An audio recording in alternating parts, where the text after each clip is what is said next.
times that we're living in, it's pretty hard not to have economics on the top of our mind. I've heard a lot of talk about how people feel like a depression is coming, and then I started to think on, can we really get ready for a depression? What does that even look like? For someone my age, obviously I was not around during the Great Depression, and we have not had another event in the United States that was comparable to the Great Depression. It makes me think, can we even prepare for a depression? In order to try and consider that and really think through that question, it takes a little bit of research into what occurred during the Great Depression and what some of the people who lived through that time period had to say, and some of the strategies that they used to make it through that time. And as we're looking at that, I think there's a great deal to be gained from that, and some things that we can take away. And if we're applying it to our life today, it can help us to begin to prepare for an even greater economic downturn, whether that means a deeper recession or it means that we actually go into a depression. I think that a lot of the things we can learn from people who lived through the Great Depression can help us to better prepare and be in a position where we can feel like we have a little bit more confidence going through that type of economic downturn. During the Great Depression, a lot of people were losing their jobs, losing their homes, their farms, all of the things that gave them that sense of stability. So we want to try and prepare in a way that would help us to avoid some of that. One of the best ways to do that probably seems the most obvious, but that would just be to get out of debt.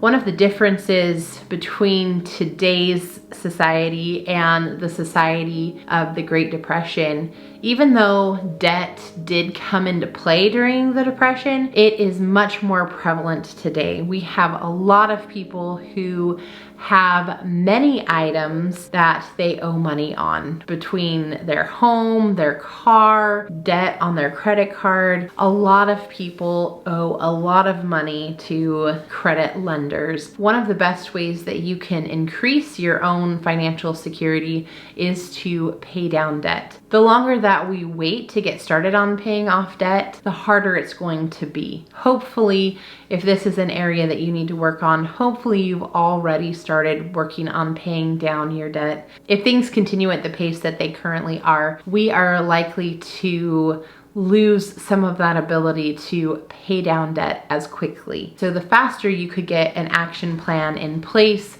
and the faster you can work on paying down that debt, the better off you're going to be. During the Great Depression, many people lost their jobs. If they didn't lose their job, they saw a great reduction in hours. That's something that we definitely could see today. And so you want to put yourself in a position where you are not going to be as greatly impacted if you did end up with a job loss or a reduction in hours.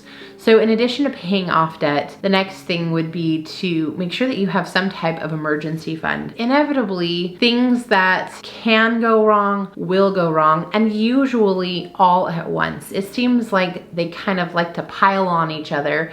And so if one thing breaks, something else is going to break right behind it. And with inflation, everything costs so much more. If we're working on trying to pay off debt and also build up an emergency fund, of course, you're going to want to look for ways to reduce expenditures. That can be really tricky right now during this time when things are costing more. One of the mottos many people adopted during the Great Depression was use it up, wear it out, make do, or do without. If we kind of adopted that sort of mindset today, it would probably help us to prepare for a depression or some type of economic downturn. If we are thinking about reducing expenditures, what do we really need versus what do we want? And if we prioritize the things that are truly needs and eliminate things that are wants, it's going to help us to reduce some of our expenditures and have a little bit of extra money to set aside for that emergency fund or for paying off debt. Some of the areas that we have today that they didn't have to worry about back in the Great Depression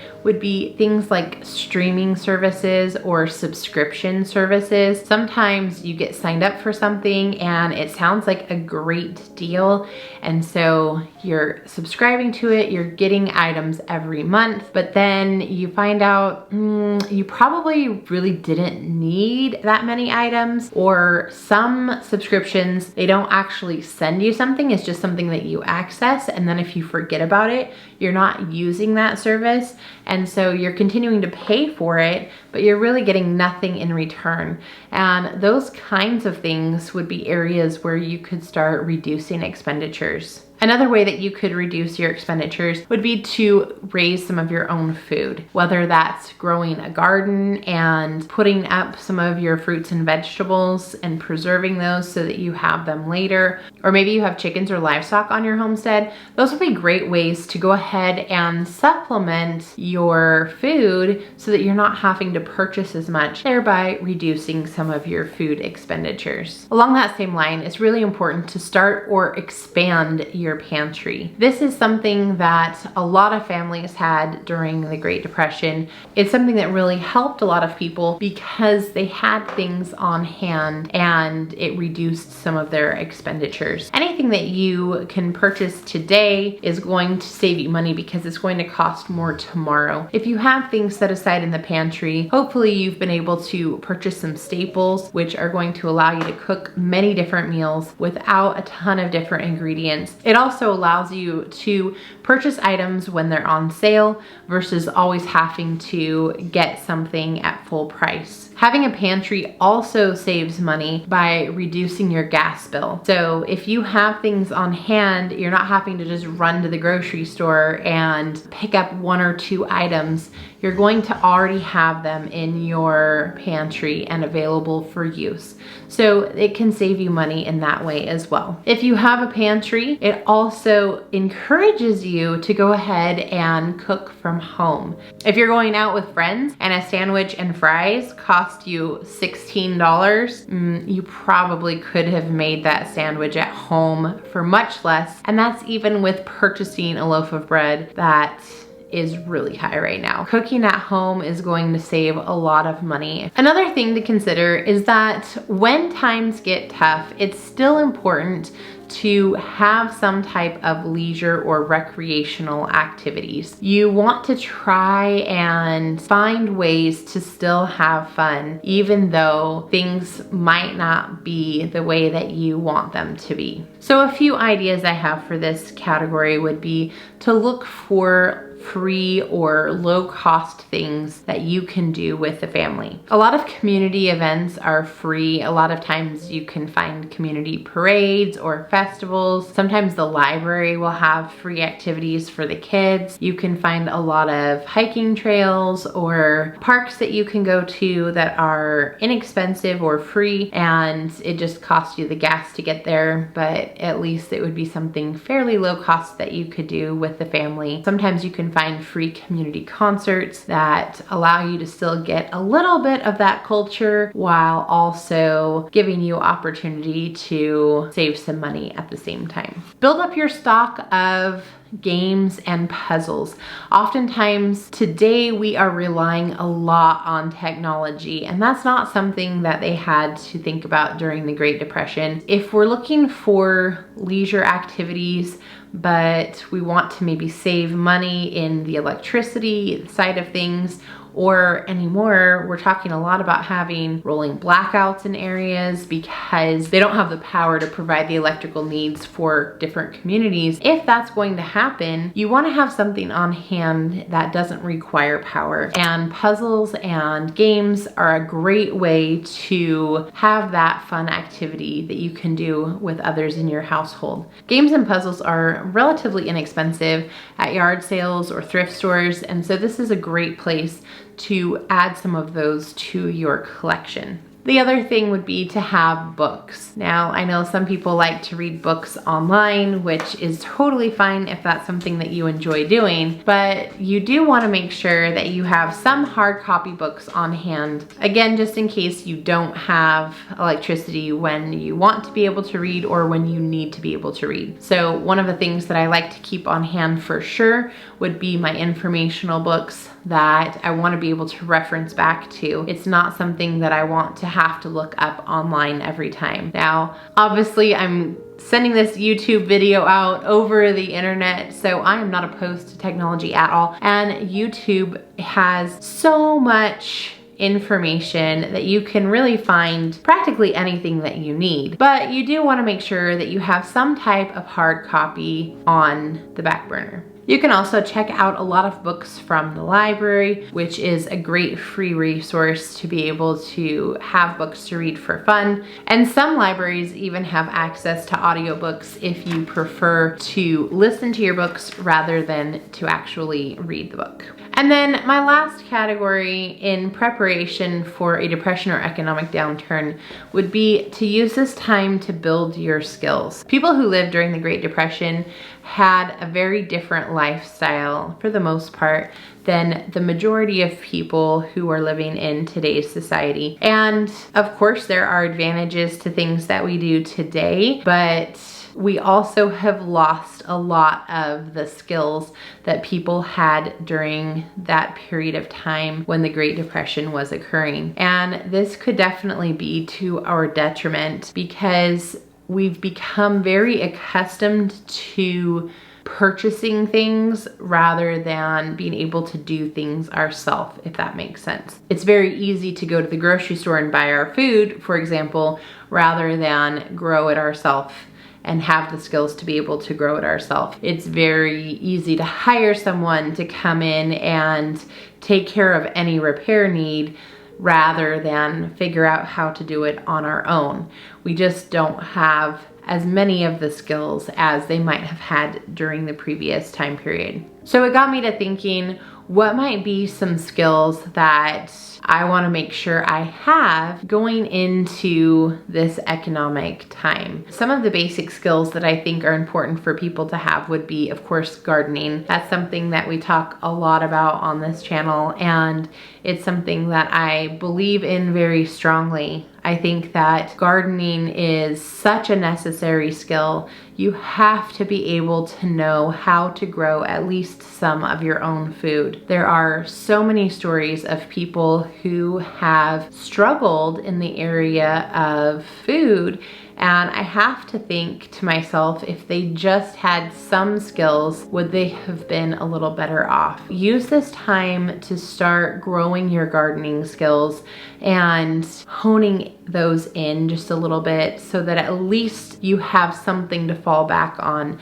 You have a way to grow some of your food. You have a way to put some things aside so that you're not having to rely on the grocery store and being able to get to the grocery store. Along with gardening would be learning how to can and preserve your food. If you are able to grow food, that's amazing, and it's great to have it fresh, but you also want to be able to add some things to your pantry so that if something happens the next year, you don't have to worry about whether or not you have that item to make it through. You need to know how to preserve your own food, and that could look like canning, freezing, dehydrating, anything you can do to put away some of that extra that you have available. Of course, we've already talked about cooking your own food. Not everyone considers themselves to be good at cooking. And if this is an area that you've been challenged with, this might be a skill that you want to go ahead and build up. Again, there are lots of videos that can help with things. There are a lot of recipes online, and a lot of learning a new skill is just trial and error. You have to get in the kitchen, you have to try some things out, and just know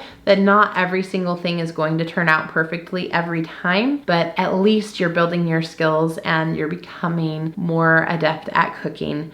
And for some of you who are good at cooking, it might be a matter of learning to cook with more of your staple ingredients and more of the essentials versus a more elaborate dish. And how can we start to eliminate that big long list of ingredients so we're really focusing on using just the staples. Another skill that I feel like many people have lost today would be sewing. One of the parts of the motto that we talked about earlier was use it up, wear it out. And when it comes to clothing or things like that, just because it has one hole in it doesn't mean that you've used it up or worn it out. If you know how to sew, it's easy to go ahead and patch something up and make it workable so that you can continue to get some use and some wear out of it. And that's a skill that I think a lot of people have really lost. They don't know how to do some of those basic mending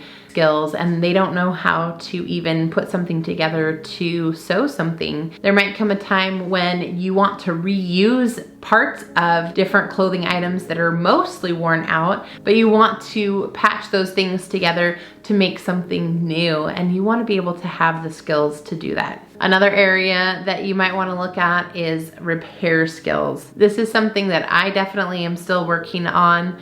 I am not the most handy person. I do know how to do a few things, and I can certainly look up videos on how to do a few things, but this is an area that I need to continue to build as well. So just basic household repairs. Do you know how to do those things? And we want to build up the skills to be able to do those. And I would also recommend have a book on hand that's going to help you to do those repairs if you absolutely needed to. So if you didn't have access to the internet and for some reason it was during a period of the rolling blackout and you needed to fix something on your home, do you have a book that you can go to and look up how to do things? Consider having something like that on hand and consider building up some of those skills. My hope is that we can use some of the reflections from people who did live through that time period, and we can use that information to help try and prepare ourselves just a little bit better for the upcoming economic downturn, whatever that might look like. And even if we don't make it into an actual depression, if we take opportunity to prepare for something like that, we're going to be better off than we would have been if we had done nothing. I hope this was helpful to you today. Let me know in the comments down below, what are some things that you think we could do to prepare for a depression, or do you think it's even possible? I'd love to hear your thoughts on this topic down in the comments below. If today's video was helpful, don't forget to like, and I'd love to have you subscribe and be part of our community here at Blooming Wildwood Homestead. Until next time, bye everyone.